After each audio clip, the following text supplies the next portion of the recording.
محمد وآل محمد. أعوذ بالله من الشيطان الرجيم. بسم الله الرحمن الرحيم. In the name of God, most merciful, ever merciful, and may God's peace and blessings be upon His holy Prophet Muhammad and the purified members of his household and progeny. Allahumma salli ala Muhammad. Brothers and sisters, Assalamu alaikum wa rahmatullahi wa barakatuh.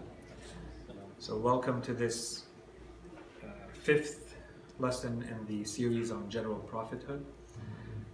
As we mentioned in the last lesson, this series of 10 lessons is actually split up into smaller series related to specific topics pertaining to general prophethood. So the topic that we started in the last lesson had to do with Isma or infallibility, and we said that it's going to be stretching over 3 lessons. So we covered the first lesson, and we're going to do a very quick recap of the main points, and then we'll continue where we left off, inshallah. So this is the second lesson, and the third one, again, like we saw with the first topic, the third lesson is going to be more about possible questions and objections related to everything we're covering in the last lesson and in this lesson. So this lesson is continuing with more formal arguments for the infallibility of the prophets. And we'll make this distinction based on what we presented in the last time. We said the author is concentrating more on the infallibility of revelation itself, as opposed to the infallibility of the prophets, right? So we said while both are under the general heading of infallibility of prophethood, the first lesson had more to do with this chain of transmission. So Allah subhanahu wa ta'ala, the angels, and the reception of the revelation itself. In this lesson, we're going to start talking about the infallibility of the prophets themselves. And inshallah, next lesson, we're going to dig a little bit deeper into possible objections, especially when people have been exposed to some of the literature, some of the scriptures that may give an indication that this is contradictory to the infallibility of prophets. Of course, this is a very big topic, and we're only going to be skimming the surface, but inshallah, it's going to give us some keys to deal with the topic in general, and this is maybe one of the other topics that we can keep in mind for later, as just mini-series related to specific topics of more interest that we can expose and detail in more detail, basically.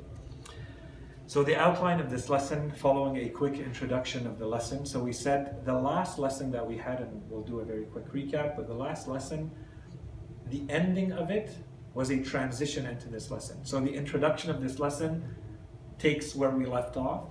So it continues with that transition, and then the lesson builds based on that, based on everything we would have said, by presenting first the rational proofs. And of course, there's more than what we're going to see today, but the 2 big rational proofs that the author is going to be presenting for the infallibility of the prophets. And then he's going to follow that up with scriptural proofs or scriptural evidence, arguments from scripture. And we're going to see that the author concentrates more on the Holy Quran than the narrations. Okay, and then the end of the lesson, and I think I mentioned that in the last time we met, I think it's a very interesting, rich, fascinating topic that he put under this heading of the secret of infallibility. So in reality, what he's trying to do is to go to the source of infallibility, the source of Isma. Why is it that these people are behaving in this way that we call ma'soom? Where does it stem from? What is the source of this Isma? What's its true nature? So he's going to be presenting one theory and building all around that theory. Because there are a couple of other big theories there too, we're going to complement what he says with those 2 other big theories. And there are others, but I think with this we would have covered all the classic arguments and this topic about general prophethood, inshallah, from the angle of infallibility. So for the introduction, so very quickly as a reminder, until now what we said in this series is we've established with rational proofs that for Allah subhanahu wa ta'ala to create with a purpose, He needs to provide whatever human beings need for their guidance in order for them to reach the end for which they were created, the purpose for which they were created. that is going back to Allah subhanahu wa ta'ala, going towards Him through voluntary actions. For that, they need knowledge, that our knowledge is incomplete. It requires something more safe, more secure, more guaranteed, and we gave the conditions for that, and we said that is only under this general heading of revelation. It has to be with a divine intervention. The source has to be divine.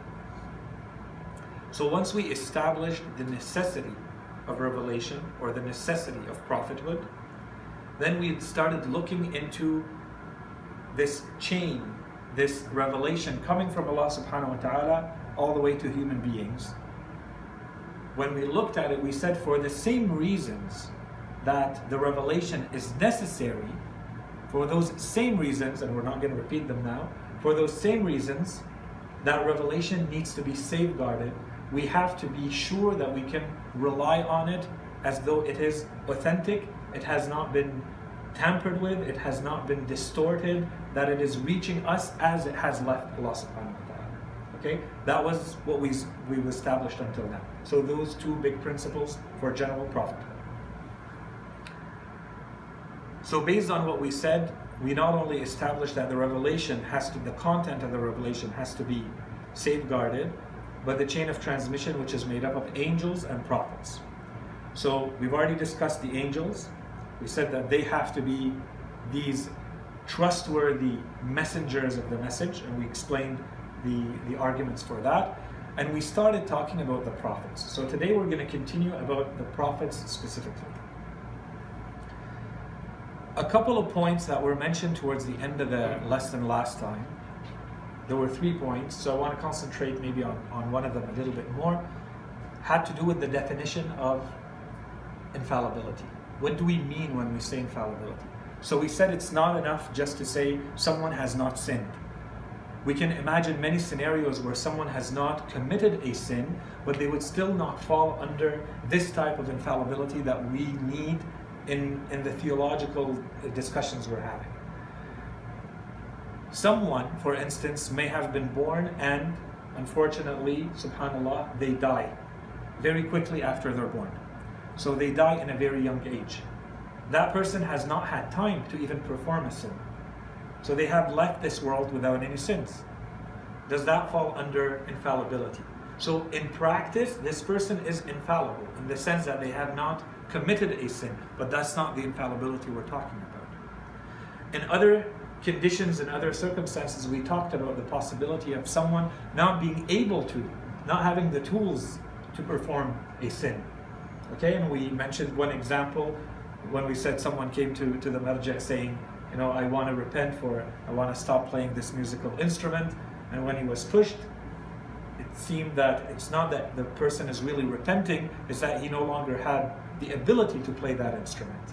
Okay, there's a difference between not being able to and being able but not choosing to.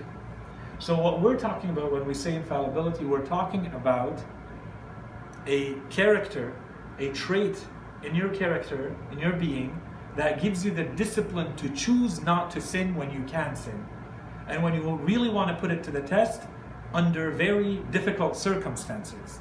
This is when you put it to the test and you see, is the person going to maintain that infallibility or not?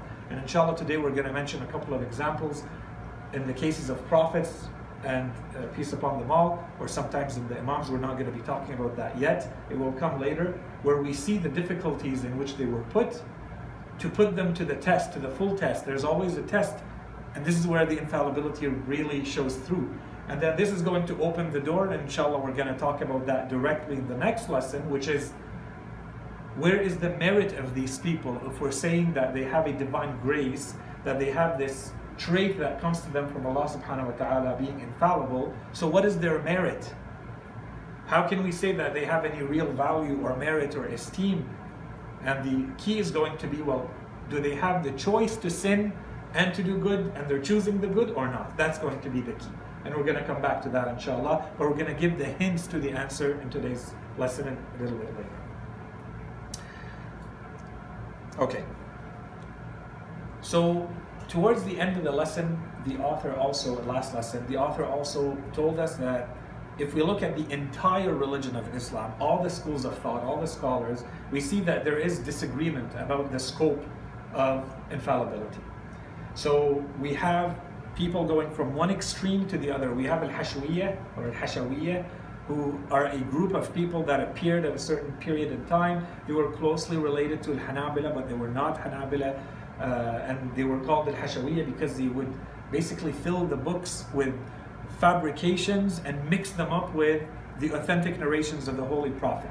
And they would resort to the hadith to justify anything, when a lot of it is fabrications. So they were referred to as Al-Hashawiyya. Those were on one extreme. And there may be people today who lean towards that. And that extreme is basically what we refer to as infallibility doesn't even exist. The angels, the prophets, messengers, everybody sins. They sin before the revelation, after the revelation, in young age. Sinning may happen at any time, even voluntarily. Okay, so that's one extreme. And of course, we reject that. At the other extreme of that, there's the Shia.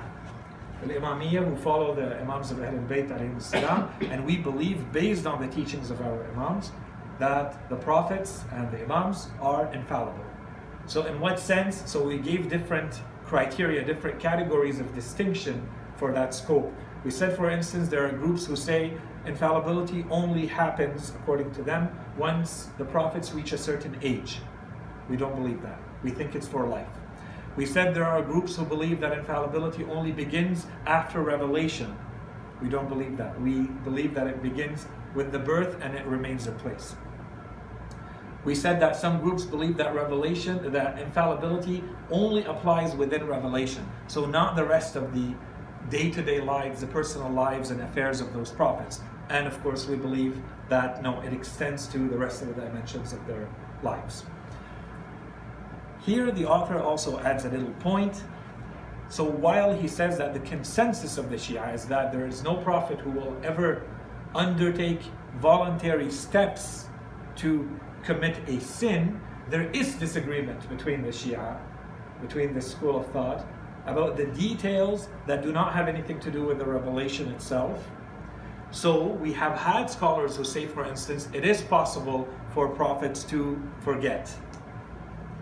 So today there may be scholars, for instance, who say there is a group of people who meet the Holy Prophet or who meet a prophet at a certain time, and then months later that prophet may forget the name of one of the people that he met. This has nothing to do with the revelation. No one should be using that against a prophet in the sense that it puts in jeopardy the mission of the prophet. So no one is going to come back and say, therefore the entire mission is cancelled or nullified. Okay?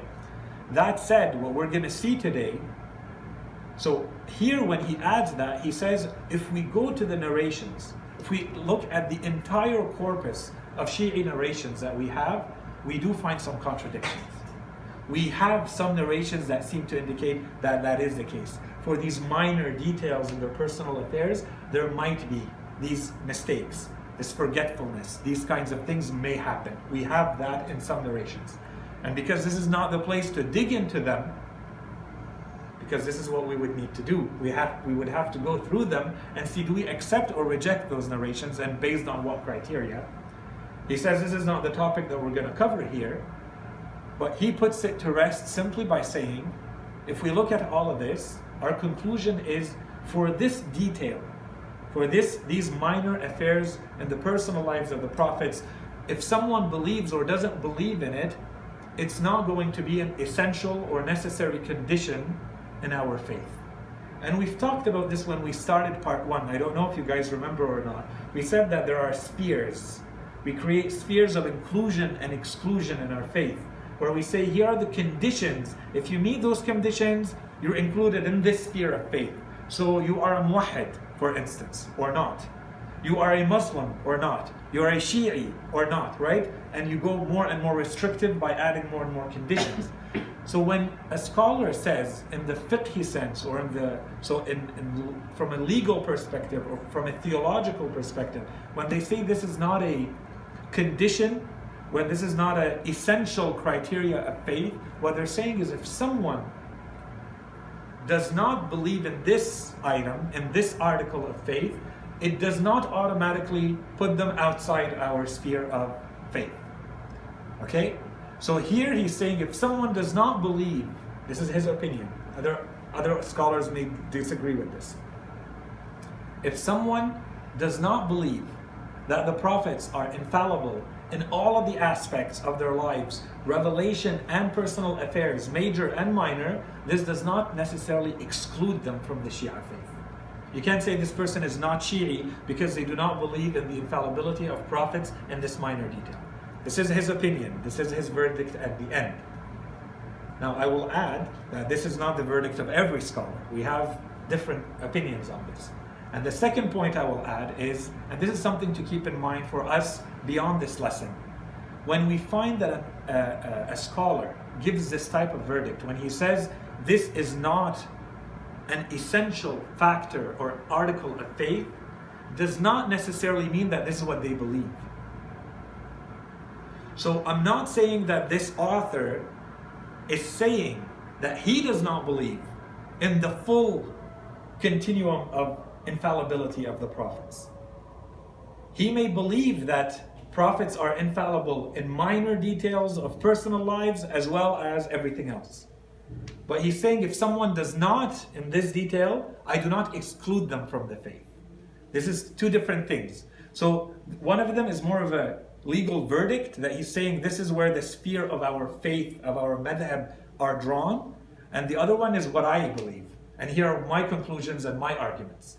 And what we're going to see in the lesson, and I'm not going to spend too much time on it after I'm mentioning the point here, especially if you go back to the book and you read it, what the kind of infallibility that he's establishing in this and that we're going to establish absolutely covers the entire spectrum.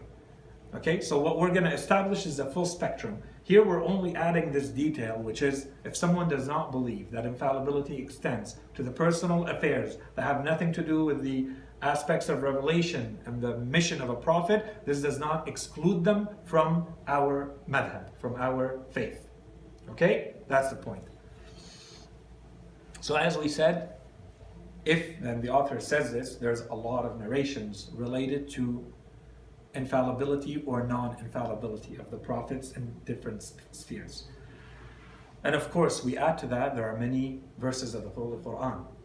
The problem with the Holy Quran is that it's always open to interpretation. And what happened is, if we go to the other schools of thought, they also relied on the Holy Quran. And they also relied on their narrations. So what we believe happened is, because they did not go to the source, they did not ask Ahlul Bayt alayhim salam about the true meaning of these verses. And inshallah, we're going to talk more in detail about those specifically in the next lesson. That's what the lesson is about. So here he mentions very quickly in passing, the reason why the Shia have a consensus and believe in this type of infallibility that we do not find in the other schools of thought is because they follow the Imams. It's because they follow the teachings of Ahlul Bayt, who have taught their Shia that this is the infallibility, the rank or level or degree of infallibility that we find in the prophets, as well as in the Imams, and perhaps to even higher degree. Okay? So that's one. And as we said, for the Holy Quran, what we'll see, he mentions very quickly, he says, so inshallah I kept this for the next lesson, although it's only mentioned here. He says, for example, for what he says is, so if the Shia have believed in this type of infallibility, it's by following their Imams. For instance, the very famous dialogues or discussions or polemics that Imam Rida alayhi salam had in the presence of al-Ma'mun, and he just stops there without mentioning the sources or referencing that. So inshallah we'll make time in the next lecture to at least read, if not the entire, there's two famous ahadith that we find in Kitab al-Ihtijaj and Uyun Akhbar al-Rida. We'll mention them quickly, we'll read them to see at least the gist of what the Imam is saying. When the Imam is being questioned by al-Ma'mun or al-Juhm, he's being questioned about the infallibility of one prophet after another, basically by going back to specific verses of the Holy Quran, and how Imam Rida alayhi salam answers one after the other to show, did Adam alayhi salam really sin or not? Did Yunus alayhi salam really sin? Did Dawood alayhi salam really sin? Did Yusuf alayhi salam? Okay, and so we'll go into those specifics in the next lesson, inshallah. So as we said for this lesson, what's coming, so here the author introduces, this is the end of the introduction, the author says, so from this point on, we're now going to introduce 2 rational arguments for the infallibility of the prophets and 3 scriptural arguments for the infallibility of the prophets. So scriptural coming from the scriptures. And don't forget everything we said until now about how we have not really established that the Holy Quran is a reliable, autonomous, separate source of knowledge yet. That will come. So yeah, we have to park this dimension of the discourse for now. But for someone who actually believes in the Holy Quran, then this is what we're gonna see 3 different arguments that can be used from the Quran, and there are dozens of them. Okay, so let's start with the rational proofs. We mentioned this a little bit, very in passing, quickly in the last lesson. Based on the Holy Quran, we see that the mission of the prophets has been presented as falling in 2 big areas. One of them has to do with teaching. So in the lesson it's not presented this way, but to make the connection with what we said before. One of them has to do with teaching, so more theoretical, and the other one has to do with purification, or more practical. So on one dimension they are sent to guide people in theory, and on the other side they are sent to guide people spiritually and practically. So if we go back to the main argument that we presented, we said that the purpose of revelation is for human beings to be guided. For me to be guided, I have to have access to a reliable, trustworthy source of information. So any act from this person who is supposed to be the personification of that message, who is supposed to be the messenger coming to me with that message, coming to me with that communication, any act from them that makes me doubt the validity of that message cannot be accepted. And it was mentioned in passing very quickly. It was based on an intervention last week, but this is exactly the argument, and it's very commonsensical. So the first argument to show the infallibility, to prove, to argue for the infallibility of the prophets, is that if they were not infallible, to use a negative version, if they are not infallible, then it defies the purpose of sending prophets at all. If the prophets are going, so if we take examples, if the prophet is going to forget, and people realize that he forgot, then they're going to say, well, how am I supposed to rely on the rest of the message that you're giving me, because you may also be forgetting some portions. If he makes mistakes, then how am I supposed to rely on the rest of the message and be sure that you have not made mistakes in the rest of the message? So if Allah subhanahu wa ta'ala allows those kinds of mistakes, those kinds of matters to happen, let's say forgetfulness for instance, and these are only the simpler versions of what would defy or contradict infallibility. What if those prophets are telling people, this is how you're supposed to conduct yourself, this is what Allah subhanahu wa ta'ala expects of you legally, this is what's binding, and yet they intentionally sin? This is the real argument. So if you are the person who's supposed to be carrying this message and you sin, that's it, it invalidates the whole message. Especially because the message has a spiritual dimension.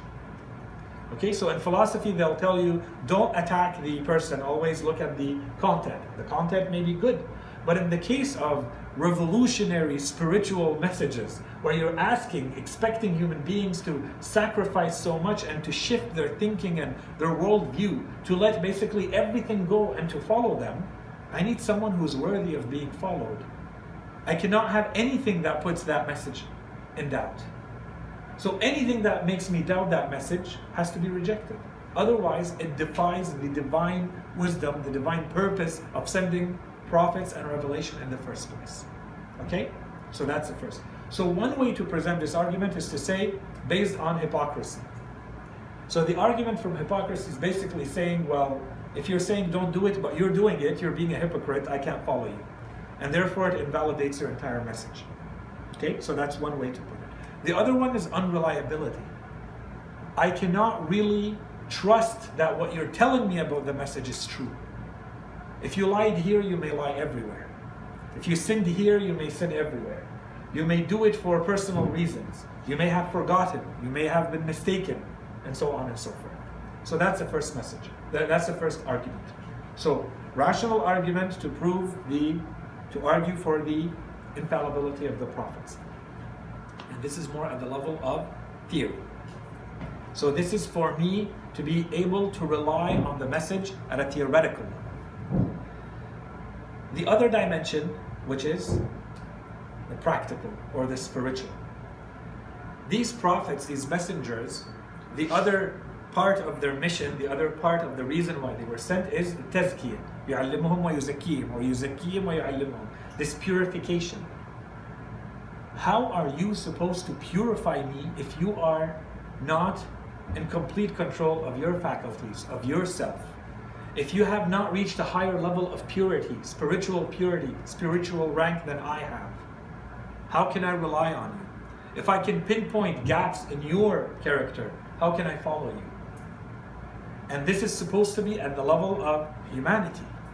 So this becomes even worse when we take into consideration that there will be human beings who will have, without the prophethood, without the benefit of this external intervention, divine intervention, they will be of exceptional moral character.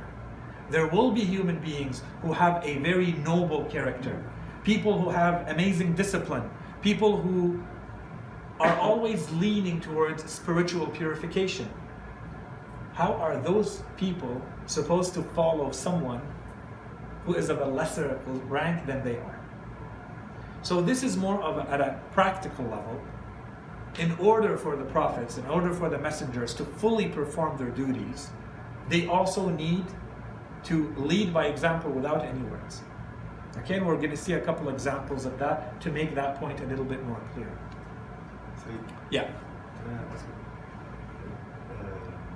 The more you explain this, the more the Shaykh sounds very altruistic and very idealistic. And it seems like the less something is idealistic or altruistic, it's actually the exact opposite happens. It finds more followers. Well, so it becomes. How would you answer that? Yeah, It it could become the more paradoxical. something is flawed, it seems that, yeah. It could become paradoxical. So there are people who are looking to follow the ideal, Mm-hmm. the value at its highest level of purity. So this is very attractive for human beings.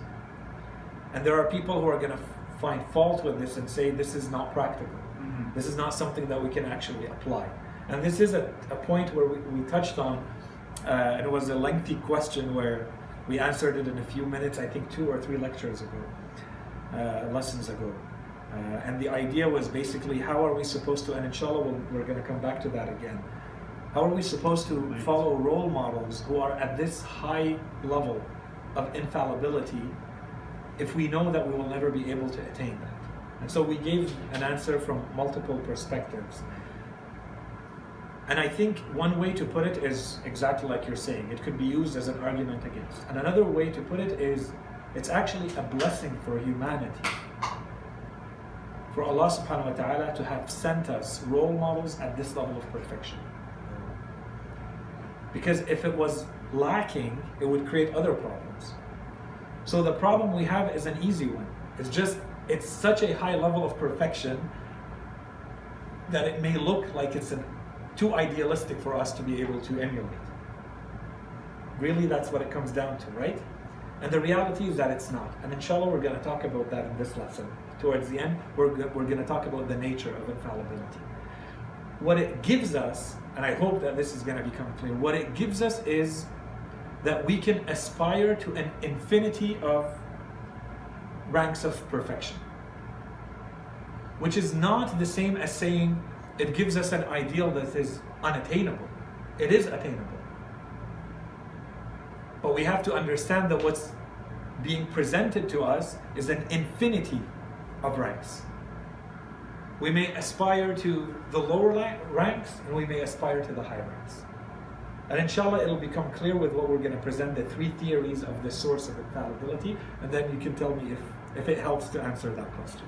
Did you understand my question was, why is the less idealistic movements more popular? I think there's historical reasons, not Okay, so only you made rational that. ones. Okay. I think otherwise, if people really understand, I'll give you an example. In the Muslim world, although there is, if you go into the theology, the details of theology, and I mean, what's the percentage of people who are going to do some scholarship about theology?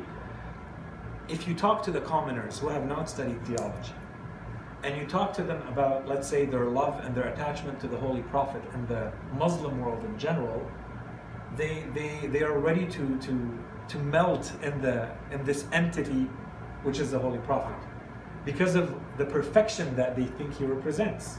So human beings in general are always going to be attracted to the ideal. I think it's when you go into the details and you show the inconsistency, it doesn't sit well, but then you have an ideological system. Okay? So inshallah we can add more to that. The last point here is, and the author makes it, and we've already mentioned it, so I'm not going to spend too much time on it, but the author also adds to this, especially the second part of the argument is, of course, the importance of action versus words. It's one thing for me to try to guide you with my words and my teachings, my theories. It's another when you see my conduct and you see how do I actually carry myself. So the prophets can come to the people with all the teachings, the theoretical teachings in the world. What's really going to matter and be more influential and more impactful on people is not those teachings. It's the conduct. It's the day-to-day and how they interact with people. How do I interact with my friend and with my family and with my enemy and the stranger and the environment and people of the past and people of the future? This is where I see the real value and the real character, the real traits of that person. And this has a lot more of an impact, and we've talked about this, so I don't want to spend too much time on it. But this goes with the second point, which is, it's one thing to talk about their guidance in theory, with their theoretical teachings, with verses of the Holy Quran and with revelations, and it's another to talk about how they actually conducted themselves and people witnessing them in their day-to-day lives and being influenced by that.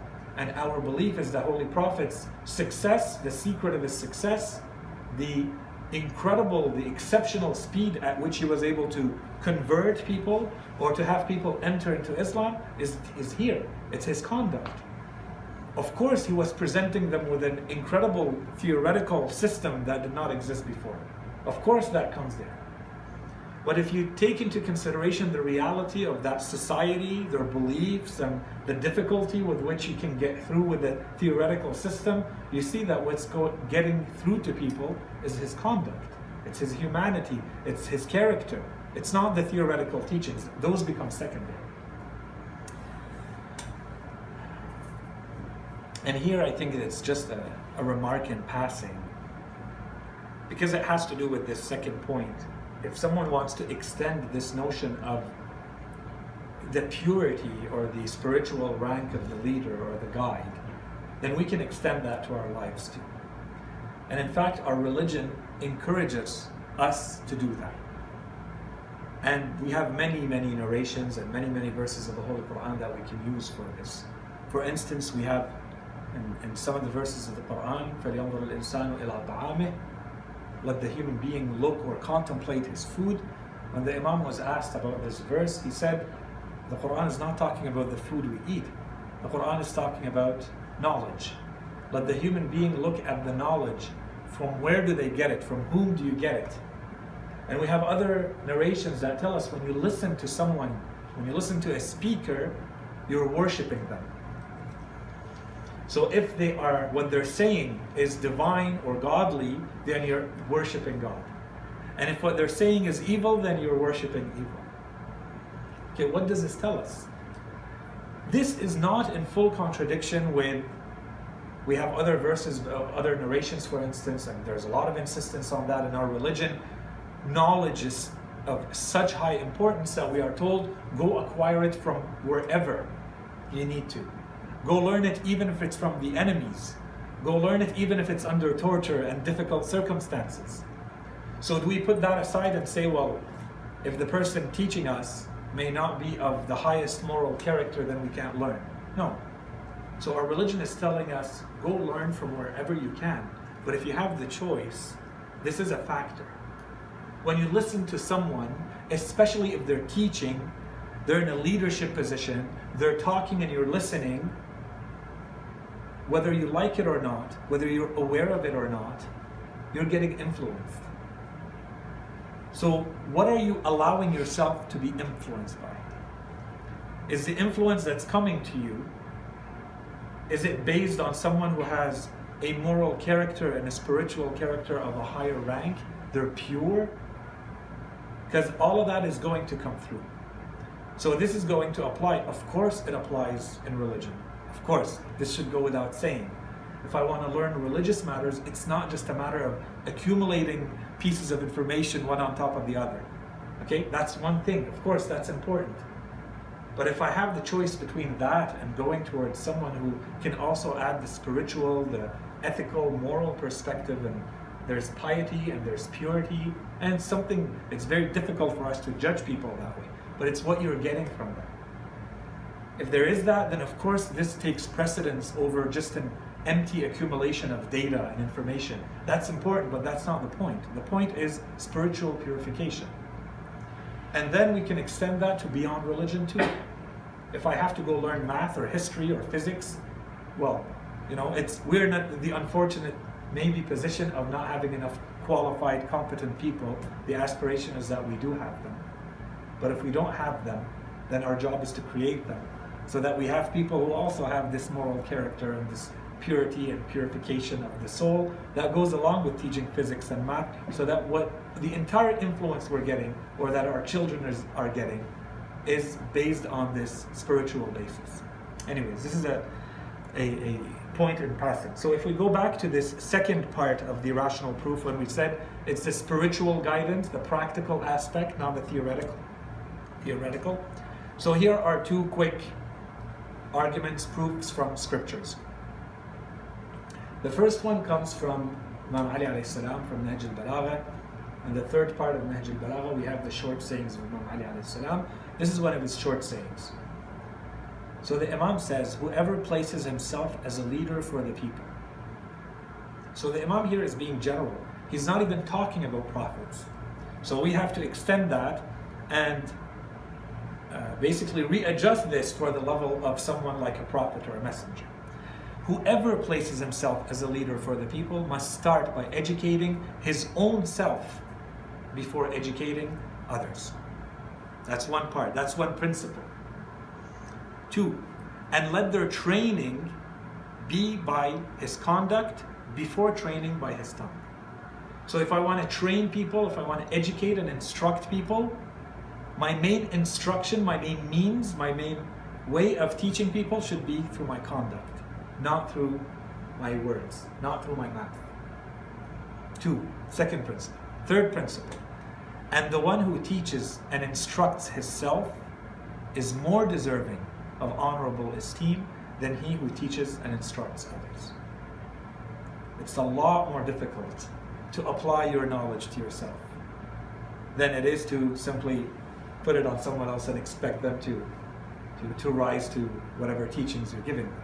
So the Imam is saying, if you find someone who has taught himself and trained himself and disciplined himself, is of much higher esteem, أحق إجلالا, the Imam says in Arabic, that person is more worthy, more deserving of your respect and your esteem than someone who's simply teaching others. Teaching others is the easy way. Okay? So this is all in connection to what we're saying, which is teaching by practice, the spiritual guidance criteria or argument. And the very famous narrations from the Holy Prophet, there's a few of them, they come in different versions. One of them is the very famous, إِنَّمَا بُعِثْتُ لِأُتَمِّمَ مَكَارِمَ الْأَخْلَاقِ, indeed I have been sent in order to perfect the best of manners. Utammim is to perfect, is to complete or perfect. Makarim al-akhlaq. So they are already the best of manners, and I have been sent to perfect them. So the Holy Prophet is basically summarizing his entire mission as being that. And there's another version of this narration, very close to it, he says, إِنَّمَا بُعِثْتُ بِمَكَارِمِ الْأَخْلَاقِ. I have been sent with. Okay, so either or we can see the importance of this, the spiritual guidance based on the conduct. Okay, it's practical, it's not the theory part. Okay, so this was the rational proofs. These were the rational arguments for the infallibility of the prophets. Now let's turn to scriptural. First note is, although the author says dalil naqli, so scriptural or narrational proofs, in fact he limits himself to the Holy Quran. He doesn't go into the narrations, so we're not going to mention any narrations either. Okay, and secondly, he limits himself to 3, so we're going to limit ourselves to the 3 that he mentions. There's others, but those 3 are very good. If one understands them fully, these are very good arguments from the scriptures that allow us to establish the infallibility of the prophets. Proof number 1. Proof number 1 comes to us from a term used in the Quran that is not very easy to translate fully in English, which is the term mukhlas, which is different from mukhlis. Okay, I'm not going to get into the Arabic reason or the Arabic explanation, grammatical explanation. One is ism fa'il, one of them is the subject. Mukhlis is the subject. I'm the one performing the action of the verb. Mukhlis is someone who is seeking to or making themselves sincere and pure, because ikhlas has sincerity and purity. Okay, so someone who makes themselves sincere and pure, they are mukhlis. They're sincere and pure, or they have made, and I'm intentionally adding the subject, the pronoun, they are making themselves sincere and pure. That's mukhlis. This doesn't help us for infallibility. But we also have in the Holy Quran mukhlas. And this comes again and again in the Quran in different places. Mukhlas is someone, it's passive, it's in a passive form. It's someone who has been made. From the outside, they have been made sincere and pure. This is different. There's a guarantee from Allah subhanahu wa ta'ala in the Holy Quran that those people can be referred to as mukhlas, people who have been made. So obviously the implied here is they have been made by God. They have been made by God to be sincere and pure.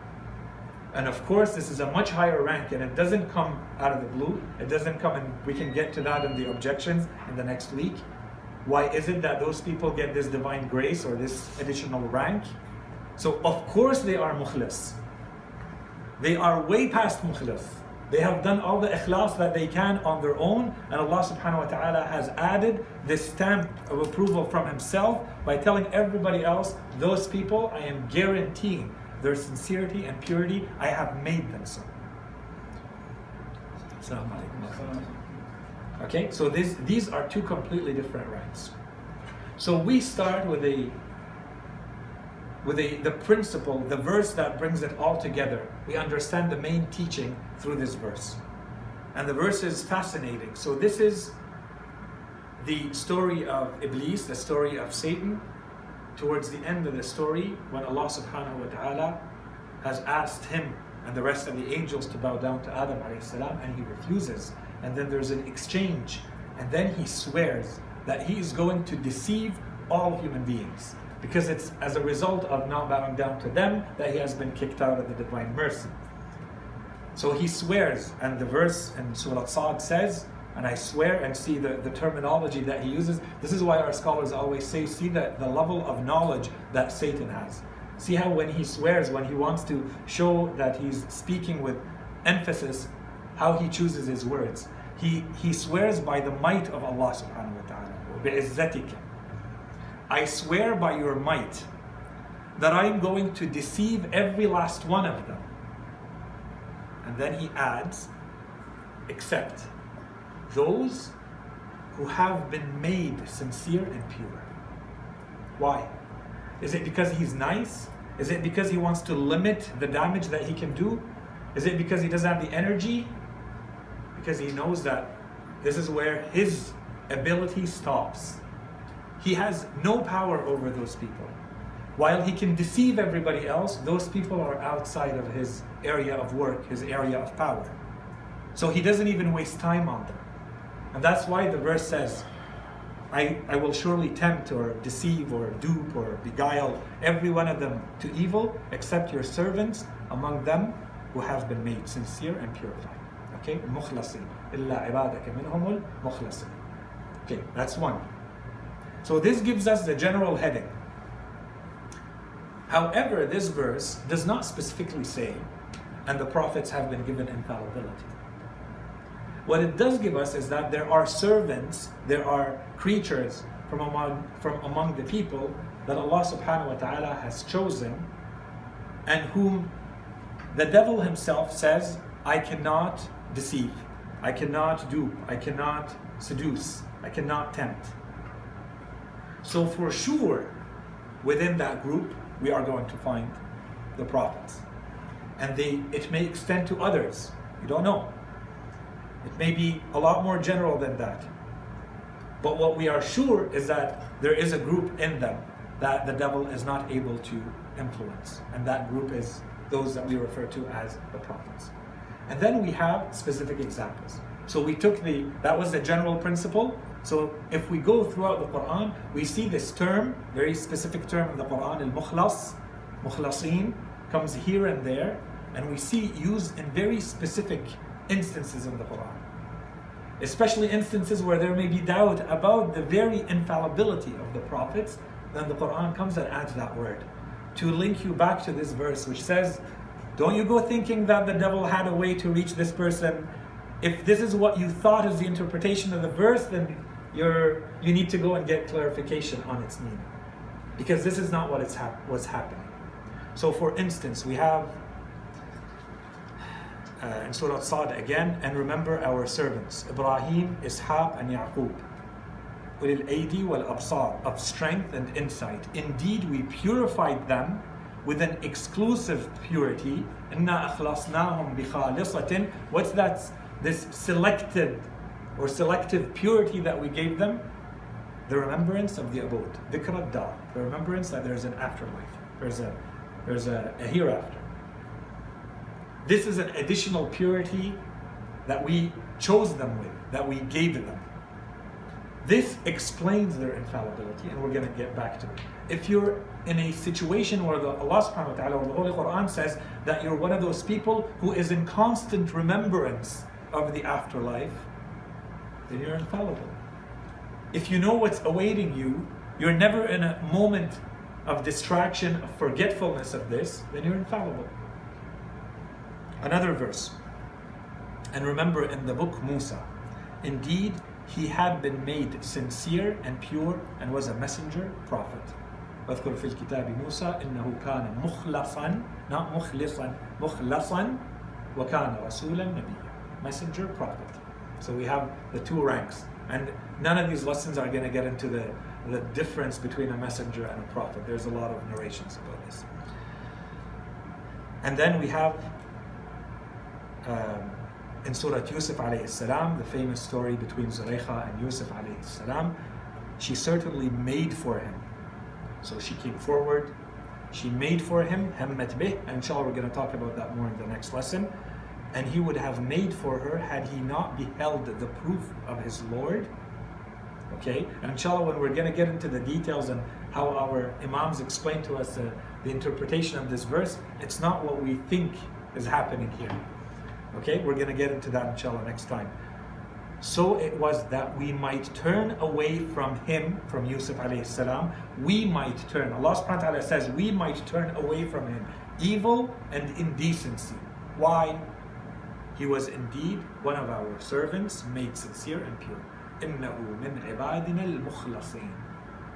So if you're about to interpret this verse as he may have been tempted but then he didn't, then you missed the point.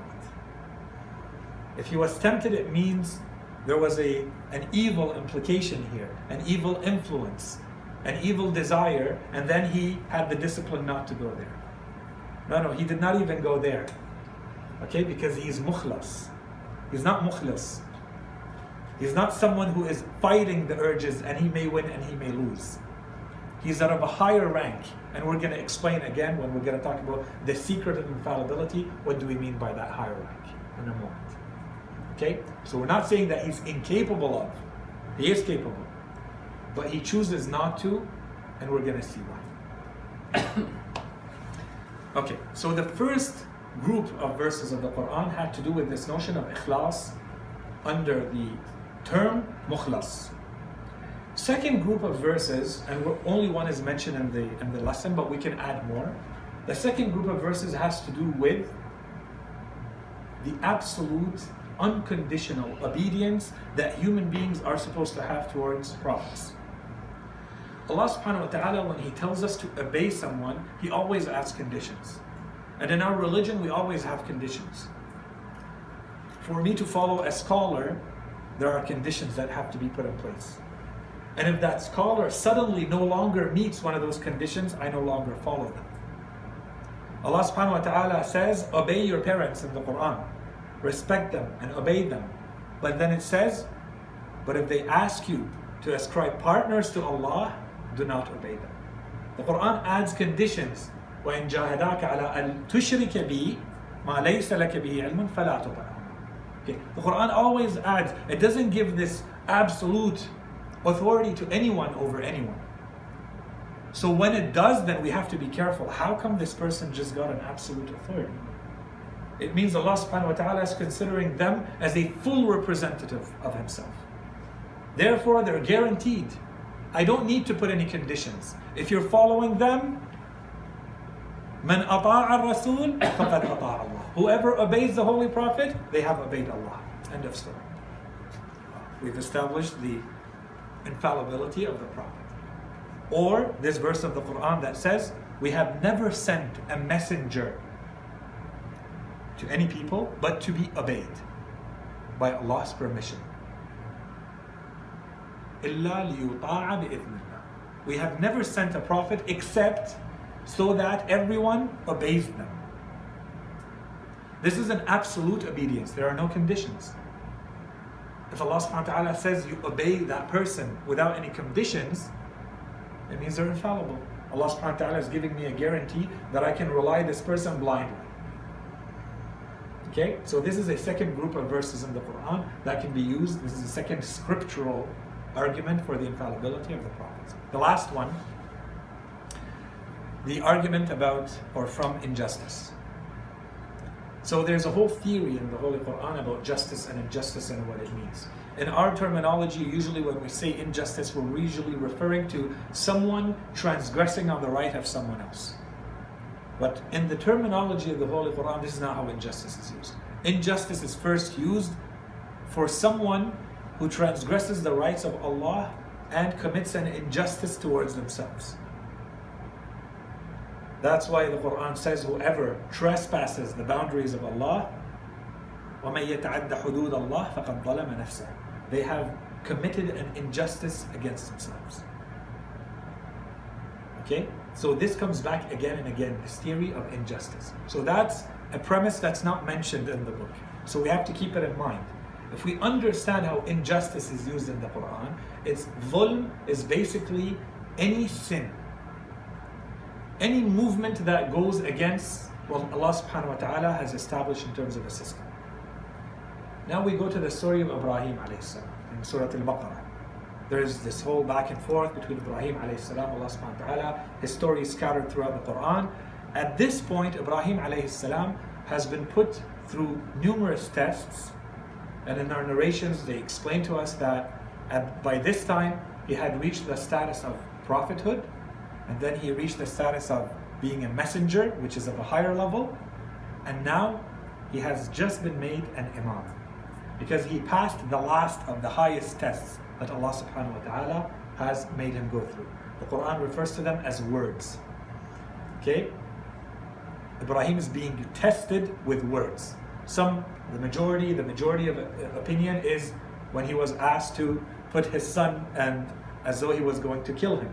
This is that was the end, the final of the tribulations or the tests that he had to go through. Others say it's otherwise. In any case, here he is towards the end of his life. And Ibrahim alayhi salam, Allah subhanahu wa ta'ala says, and when his Lord, the Lord of Ibrahim, tested Ibrahim with certain words, and he fulfilled them perfectly, فَأَتَمَّهُنْ.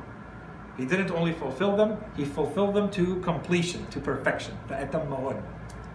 This is when Allah subhanahu wa ta'ala says, He said, I am making you the imam over people. إِنِّي جَاعِلُكَ لِلنَّاسِ إِمَامًا. I am now going to make you an imam over all people. قَالَ وَمِن ذُرِّيَّتِي. This is the etiquette of prophethood. He wants to ask, but he doesn't ask. He wants to request something from Allah subhanahu wa ta'ala, but he doesn't directly. So he makes it as though it's an innocent question. What about my progeny? And this is something that comes back and again in the Holy Quran for Ibrahim alayhi salam. He's always asking about his progeny. He's not asking about his direct son or his direct sons. He's asking about his progeny to Yawm al-Qiyamah, as we have in certain verses. So he says, you have made me an imam. What about my progeny? Allah subhanahu wa ta'ala does not answer directly. He doesn't say yes, no, some of them. He doesn't say any of that. He gives a general principle. He says, لا ينال أحد الظالمين. My covenant cannot be reached by those who commit injustice. Okay, so now imamah has been used by Allah subhanahu wa ta'ala as a covenant, and this covenant cannot be given except to someone who has never committed an injustice. And if we understand how the Holy Quran uses injustice, which is committing any sin, then this criteria, this condition to apply to anyone to become an imam at this level, and we have it in the Holy Quran where the Quran refers to some of these prophets and some of these messengers as imams. Now we have the condition. So it's a very high level of infallibility. Okay, so these are three different categories of verses, and there are many others that can be used scripturally to establish evidence to argue for the infallibility of prophets. Now we reach the last part of the lesson, which is what the author has referred to as the secret of infallibility. And here we said, basically this is trying to understand the nature of infallibility. Where does it come from? Where does it stem from? What is the source of this character trait that gives these people this kind of discipline and makes these people make these choices?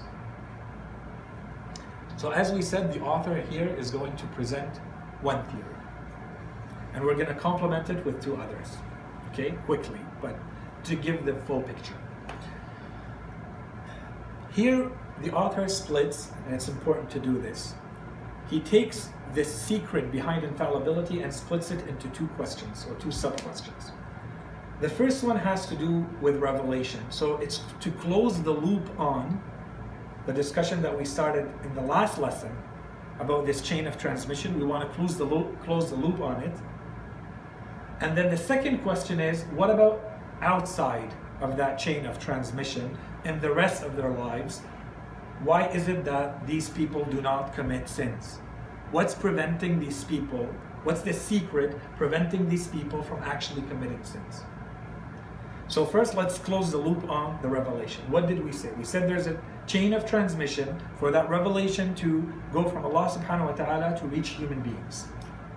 So we've already established, and generally speaking, the infallibility of the angels and the infallibility of the prophets. Here we want to push it a little bit further, especially for the prophets. Why is it that we can rely on this type of information, of content coming to us from the prophets? Why don't we say maybe there's an involuntary or voluntary distortion? Is it possible for them to make a mistake, voluntary or not, whether there is an intermediary or not, regardless of whatever they're receiving? Is it possible for them to make a mistake in it and therefore not to transmit it as it is to the people that they're communicating with? And the short answer is no, it's not possible. So why? And the reason is, it goes back to a lesson, or maybe more than a lesson, we spent explaining the different types of knowledge. We said there's one knowledge that we called it acquired, husuli, theoretical. And we said there's another type of knowledge in presentia, right? When you are in the presence of the thing itself. It's not a mental image of the known that you have, it's the known itself that is present to you. So it's an existential knowledge. Your knowledge that you exist, or your knowledge of whatever you're feeling, you feel that you are aware. You taste something and you know that you're tasting it right now. This is an existential knowledge. Later, you may remember that knowledge, so you create a mental image of whatever you felt. That's a mental image. That's not the knowledge itself, because you're not living it. You're not existentially feeling that. These are two different types of knowledge. If my knowledge of something is a mental image of it, it's not the thing itself. It's different if I say I understand in theory what heat is, completely different than putting my hand in the fire. Understand what a toothache is, and I have a toothache right now. These are two completely different types of knowledge. The dentist understands in theory that you currently have a toothache and they need to fix it. But they're not feeling the pain that you're feeling right now. You are feeling it. You have an existential knowledge of it. And no one can come and say, you're not feeling what you're feeling.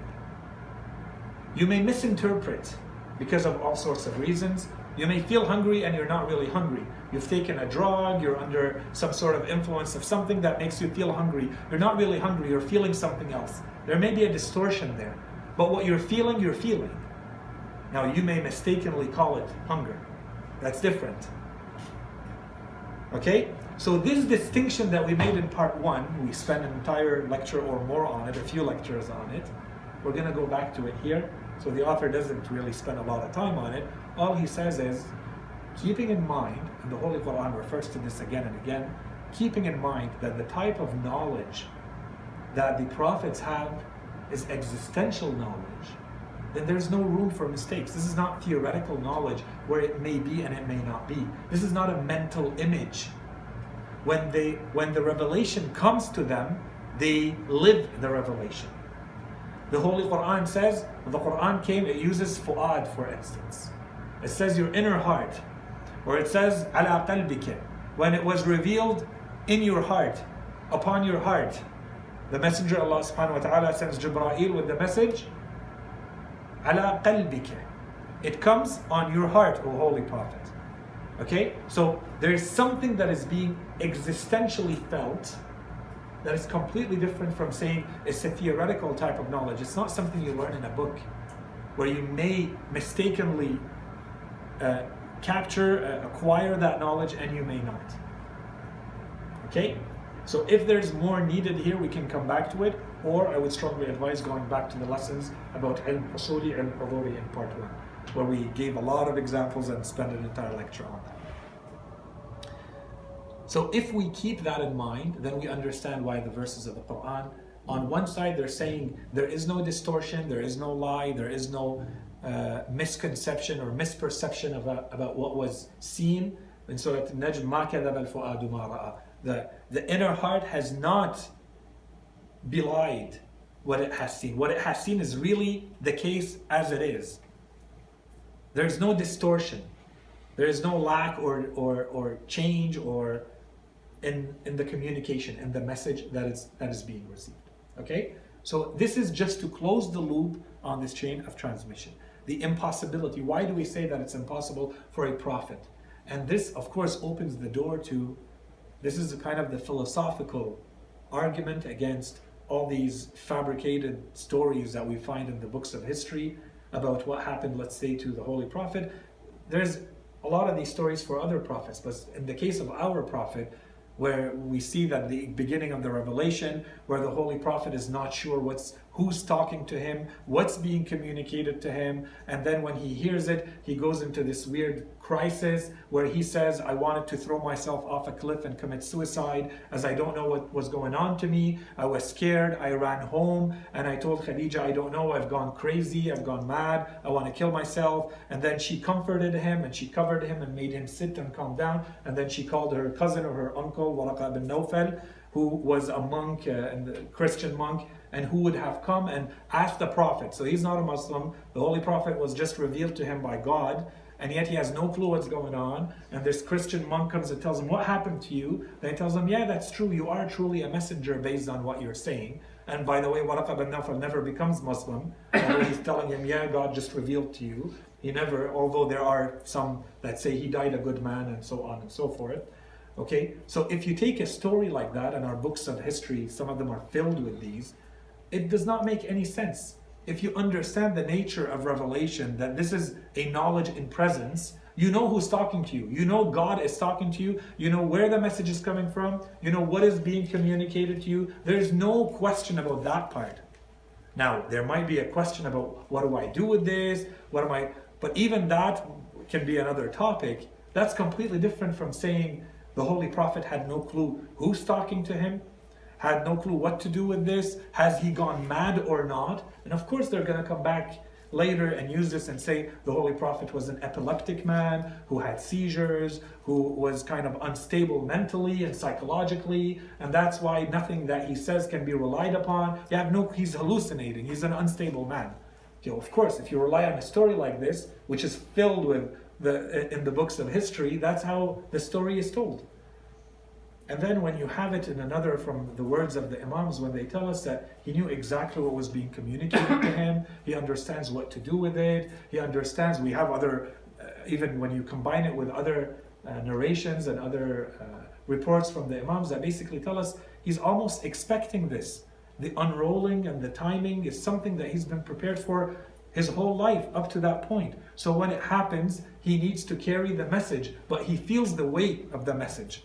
So the Holy Quran, the first verses come, Ya ayyuhal muzammil, Ya ayyuhal muddathir. There's this, inciting, motivating, pushing and encouraging the Holy Prophet. Stand up, rise with this weighty thing that we have put on you and go deliver the message. And don't be afraid, and we're going to support you, and so on and so forth. Completely different than this unstable man who's looking for anyone to, prevent him from committing suicide because he's not sure what's happening to him. Anyways.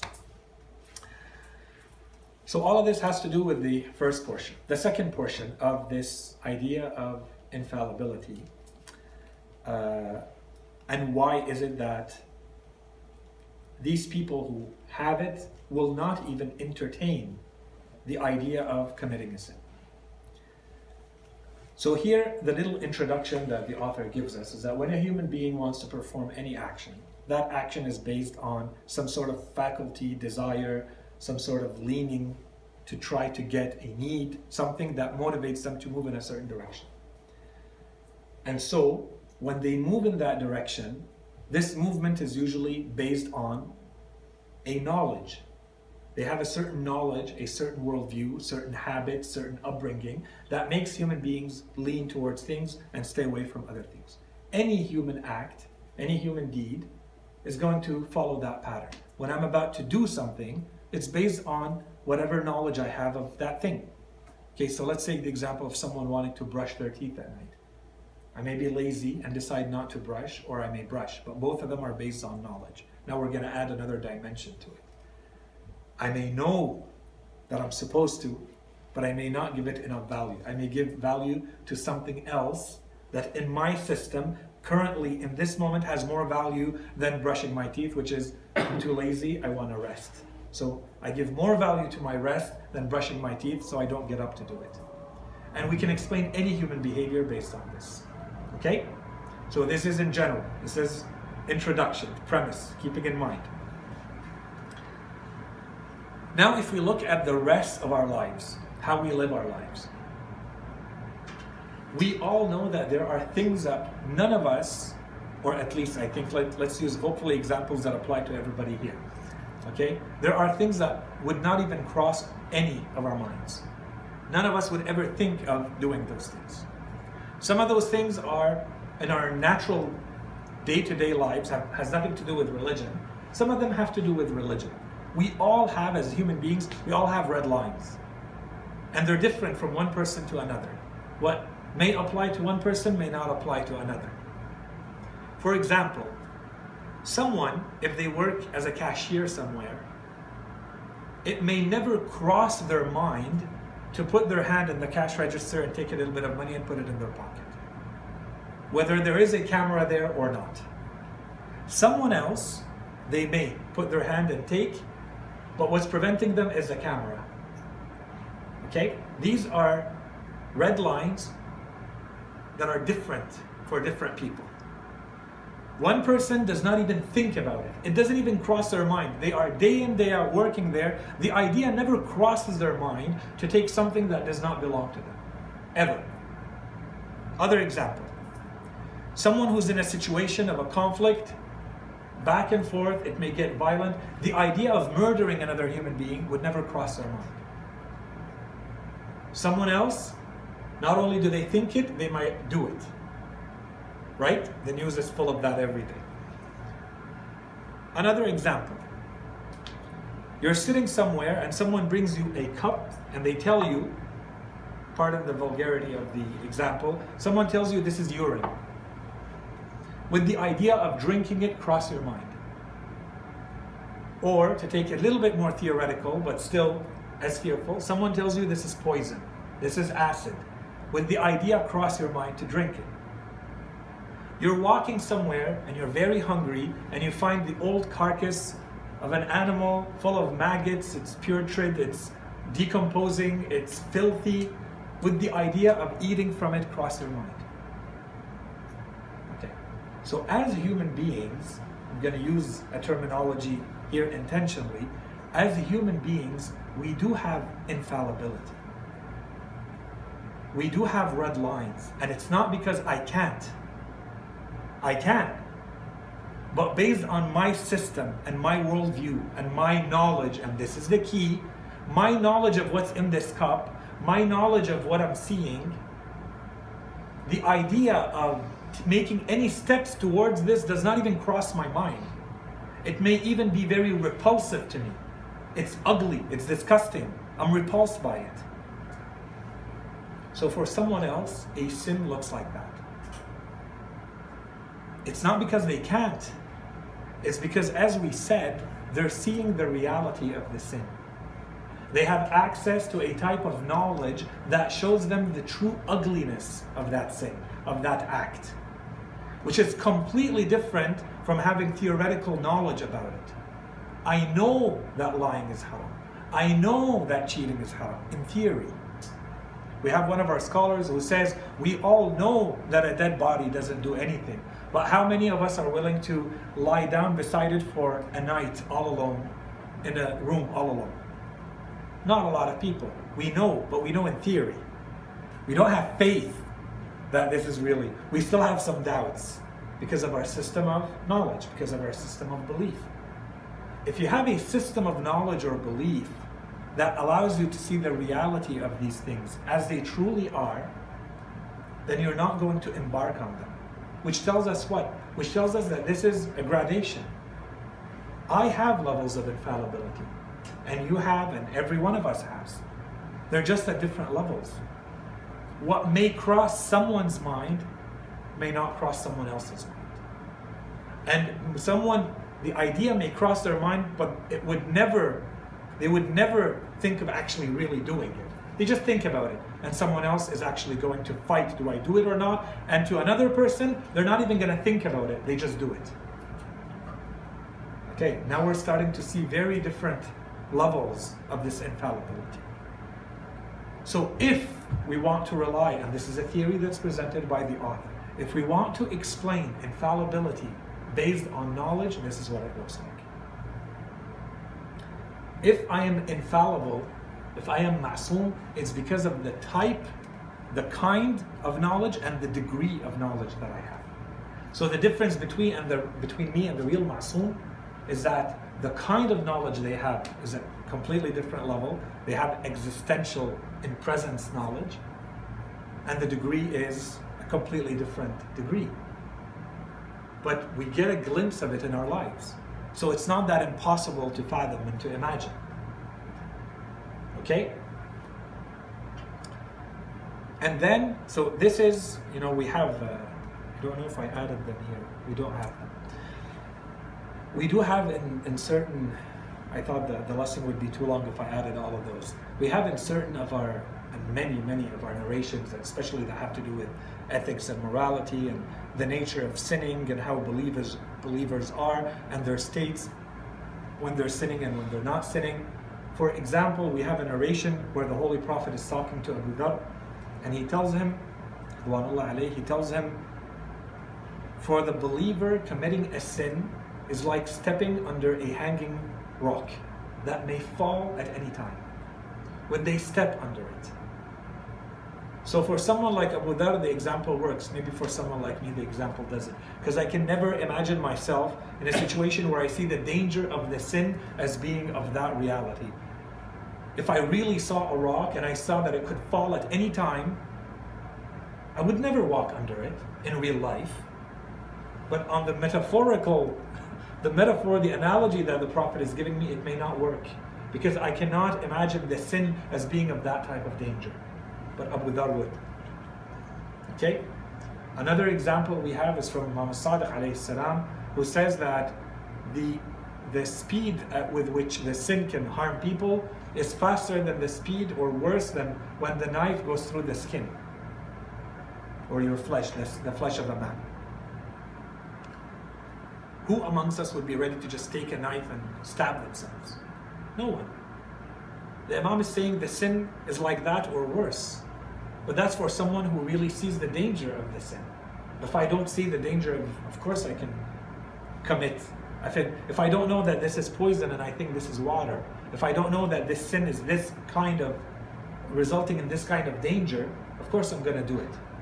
It's based on my system of knowledge. And then we have, and I encourage you all to go back and read the sermon of Al-Muttaqeen, the sermon of Al-Pious, in Nahj al-Balagha of Imam Ali alayhi salam, where he describes the states of those who are really pious. And he says how it is as though they are in heaven right now. They have seen hell, and it is as though they are in it right now. And they have seen heaven, and it is as though they have entered it right now. Of course that person is living in a completely different state than I am. When they go into prayer or they go into fasting or they they recite a dua or read Quran, their state is not going to be the same as mine, who's only, repeating the words and going through the ritual, but I'm not feeling anything. Or when I do the sin, I don't feel anything. They feel that they're burning in hell. There's something that scares them. The khutbah, not the sin. The khutbah, the sermon of Imam Ali alayhi salam, was enough to kill the man to whom Imam Ali alayhi salam was describing those who are pious. Imam, in the khutbah, he asked the Imam, describe to me those who are pious. And the Imam described piety as it truly is. And the man died at the end. And he says this is what pure or real advice does to those who can really understand it. This was the ending of the khutbah and what Imam says, and he stopped and he didn't finish the khutbah. This is not someone who performed the sin. He just understood what the Imam is saying about those people. Okay? And then very quickly here, so this is all about someone who has the knowledge to embark or not embark on the sin. What about the rest? What we're talking about are people who have an infallibility that protects them from mistakes and forgetfulness and the rest of their lives. So what do we do with that? This is what's covered, and we talked a little bit about that, under the divine grace. This is where we need this divine guarantee from Allah subhanahu wa ta'ala. No one can be protected there. We cannot have a guarantee ourselves from someone who is protected from every dimension of never committing any mistakes, never forgetting, never failing, never gaps in their conduct. I'm not talking about voluntary things, involuntary things. The person may think that they're doing the right thing. Based on everything, they know they're doing the right thing. Practically speaking, they've never committed a sin voluntarily. Involuntarily, we don't know. But this is outside of what we expect of a normal human being. But this is what's given to prophets. And this is why Allah subhanahu wa ta'ala can say, and they are perfect. You can follow them in everything. I have to guarantee that perfection, and he adds from himself so that they never fall into a situation where this happens, because it creates problems for the revelation, for the message. So this is where the divine grace comes in. This is where we add. There is a part of it that is a person and their discipline and all the effort they put in, and they're choosing. And we're going to explain it with two more theories very quickly. And then there is a divine grace that comes and complements this in the case of these people, which are the prophets and the imams. That's why we can say, and they're perfect. That perfection could not be guaranteed by the person themselves without that divine grace. And that's why, of course, we have many, many narrations, for instance, talking about how Ruh al-Qudus is Ruh al-Qudus, in some of our narrations, it's Jibreel alayhi salam. In other narrations, it's a creature greater than all of the angels that protects the believers, or that was always with the Holy Prophet, or. And this is an additional divine care. Allah subhanahu wa ta'ala says, you struggle for me, and I add grace, and from my grace, from my generosity, from my care, I add to you and I support you in return. So of course, in the case of messengers and prophets and imams, this is another one. So this is a recognition of the divine care. Of course, we see that from the prophets themselves. They're always asking Allah subhanahu wa ta'ala not to leave them be to their own autonomous powers and faculties. They're always asking Allah subhanahu wa ta'ala, لا تتركني إلى نفسي طرفة عين أبدا, and so on and so forth. Do not let me be just with my own faculties. I need your constant support. I need your help.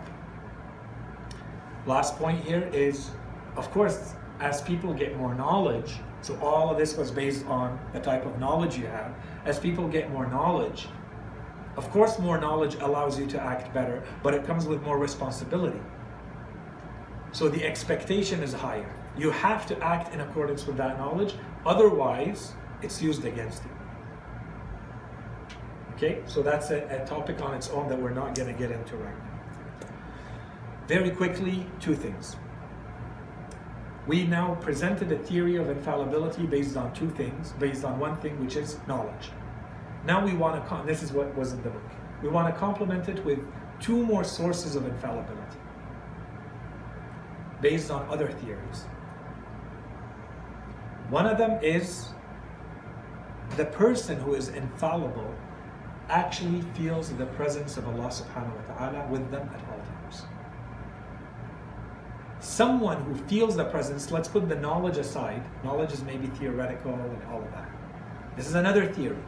The reason why these people are infallible, the reason that prevents them, the source that prevents them, that gives them their discipline and prevents them from ever even thinking of committing a sin, is because they feel the presence of Allah subhanahu wa ta'ala in His true nature, in all of His attributes at all times.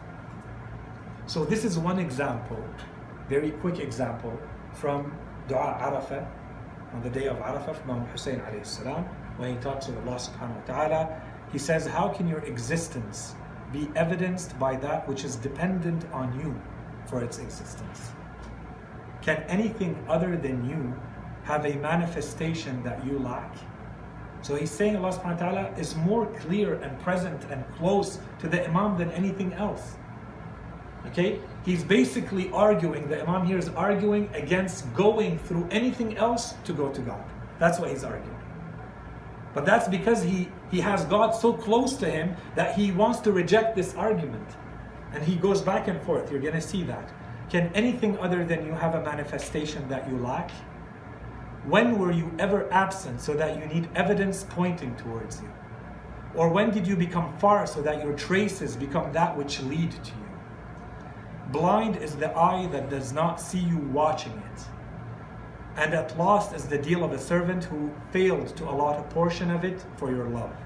Oh my God, you have ordered us to return to the traces, basically your traces, your signs. And the Imam is basically saying at the end, I don't want to return to the traces to come back to you.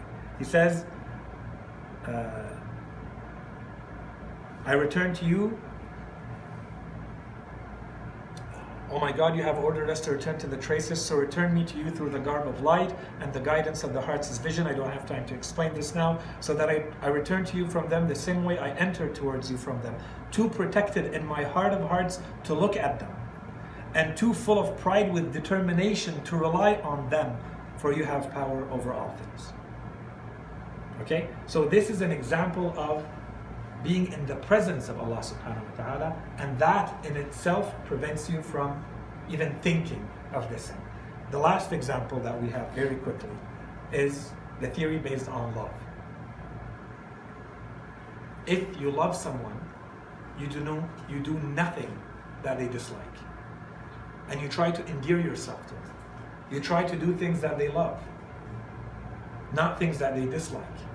You try to impress them.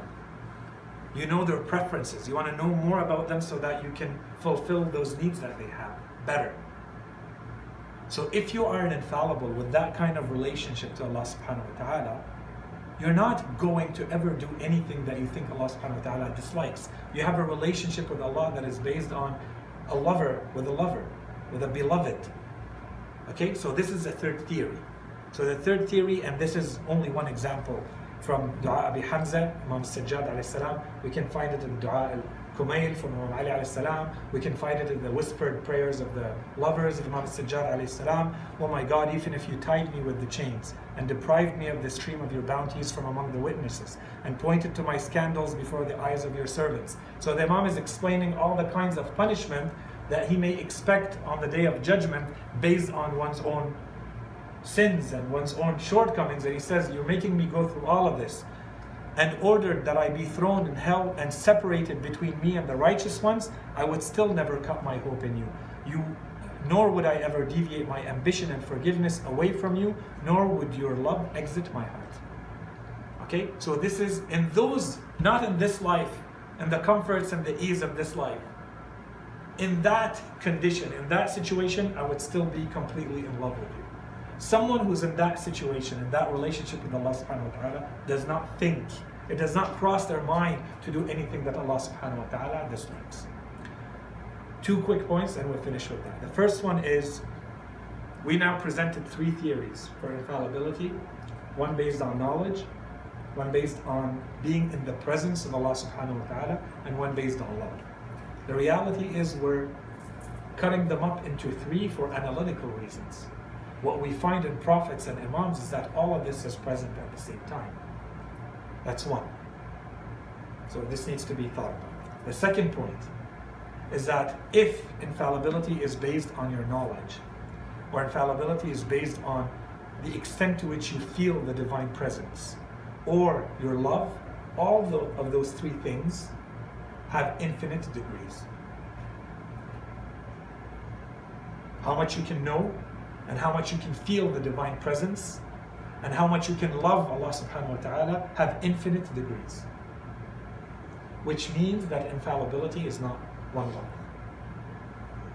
Based on how much you know, and how much you feel the presence, and how much you love, then you are going to have a different level of infallibility. But every person that has been appointed by Allah as an infallible is meeting the minimal threshold for them to be perfect in what we need for revelation. But between them, of course, there are ranks that can be infinite in variance.